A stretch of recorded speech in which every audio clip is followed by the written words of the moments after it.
در ابتدا ما باید کارمون رو زیرسازی بکنیم. ببینید خمیری که روی این کار میذاریم خیلی مهمه. خمیر تکسچر، خمیر پاپی ماشه، اینها تقریبا مردود هستن برای این کار. به خاطر اینکه خمیر تکسچر ترک میخوره تو ضخامت زیاد. خمیر پاپی ماشه خمیریه که خیلی دیر خشک میشه، به خاطر هم کاغذ و هم چسب چوبی که داخلش هست بسیار دیر خشک میشه. از خمیری که روی میذاریم باید خمیری باشه که زود خشک بشه، در عین حال به ما یک زمانی بده که ما بتونیم حفره‌های ماه رو روی کارمون در بیاریم. حالا هم بین خمیرمون و بیسمون باید یک اتصالی انجام بشه، هم بین خود اجزای خمیرمون.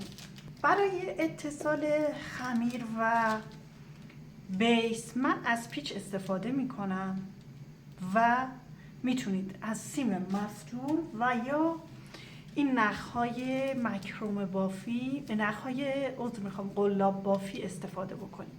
اینا خیلی نخهای خیلی محکمی هستن که اصلا پاره نمیشن. میتونید از این نخها به جای مفتول استفاده کنید. چرا که مفتول، سیمای مفتول بعضیاشون اگه ضخامت زیادی داشته باشه وقتی که میخواین بکشین توی کار ممکنه اذیتتون بکنه و باز ضخامت زیادی بدید به اون خمیر که اون سیما رو قشنگ بپوشونه.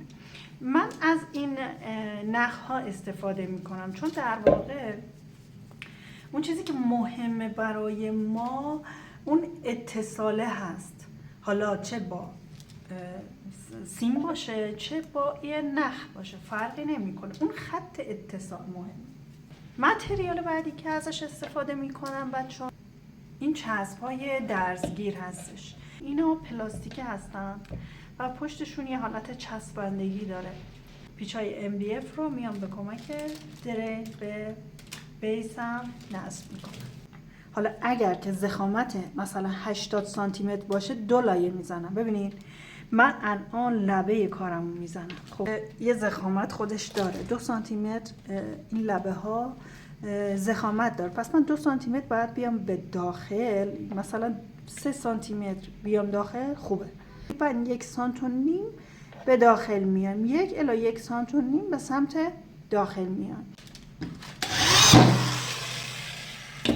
حالا اگه این کار ما قطرش 70 بود، 60 70 به بالا بود، من بین این حالا به علاوه که اینجا ایجاد شده دوباره بین اینها هم یه دونه پیچ دیگه میزدم.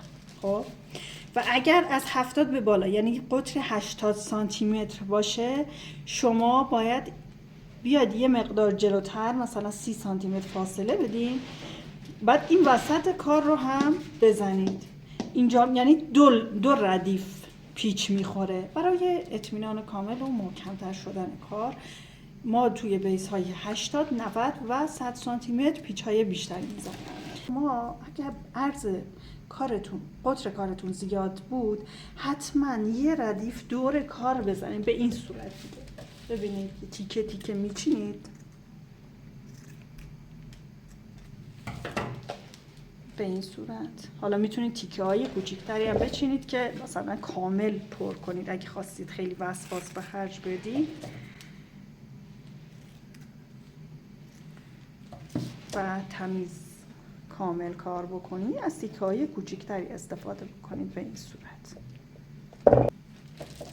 یا اینکه اگر تو این زمینه از خمیر مطمئن بودید، از کارتون، از رطوبت، از همه چیز مطمئن بودین بچه این حتما، یعنی اینجور نیست که شما اگه اینو نزنید ترک بخوره. خمیری که بهتون آموزش میدم ترک نمیخوره مگر اینکه ضربه محکم بهش بزنیم حالا به جدا بشه، وگرنه این خمیری که بهتون آموزش میدم هیچ نیازی به این تمهیدات، این همه تمهیدات نداره. ولی محض احتیاط آموزش میدم بهتون که اگر یه خمیری داشتین که ازش مطمئن نبودین لااقل این کارا رو براش انجام بدین. حالا بیس ما الان آماده است، هیچ نیازی به پرایمر نداره و خمیر رو که بهتون آموزش میدم با خیال راحت روی این بیس کار کنید. برای محکم کاری دوستان من این کار رو هم انجام میدم. نخ رو با چسب 1 2 3 میتونید به این صورت، برای اینکه از توی کار در نیاد من چسب میزنم بعد شروع میکنم.